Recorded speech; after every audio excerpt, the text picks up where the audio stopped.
In today's video, I'm going to teach you how to remove the PayPal Express checkout button from your Shopify checkout.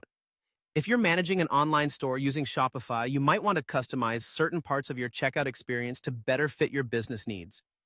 Today, I'll walk you through a couple of methods to make sure your checkout process aligns with your goals.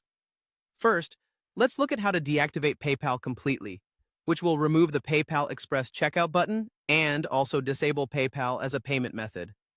Start by heading over to your Shopify admin panel. Once you're there, click on Settings and then select Payments. Here, you'll find a section dedicated to PayPal. Click on Edit within this section and then choose Deactivate. You'll need to confirm your choice. Remember, while this method is straightforward, it will completely disable PayPal as a payment option for your customers. So, if you want PayPal to still be accessible just without the Express button, you'll need to explore different methods. Now, let's dive into hiding the PayPal Express checkout button while still allowing PayPal as a payment option at checkout. If you're comfortable with a bit of coding, you can use custom code to achieve this. Navigate to your Shopify theme editor by going to Online Store, select Themes, and then click Actions followed by Edit Code. Once you're in the code editor, open the Theme Liquid file located in the Layout folder. This is where you'll need to add some custom CSS code to hide the button.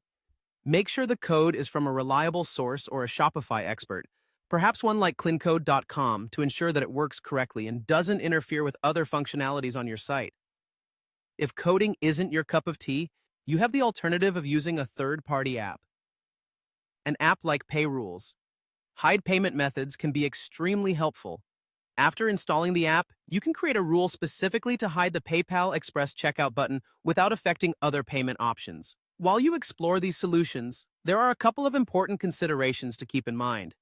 If you opt to deactivate PayPal, you're not just removing the button.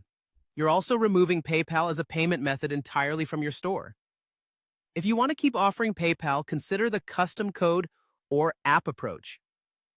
And one final tip before you start making any changes: always back up your current theme. Before modifying any code or installing new apps, make sure that you have a recent backup. This ensures that if anything doesn't go as planned, you can easily revert to your previous settings without losing any progress. With these methods, you now have the flexibility to tailor your store's checkout process to meet your exact needs.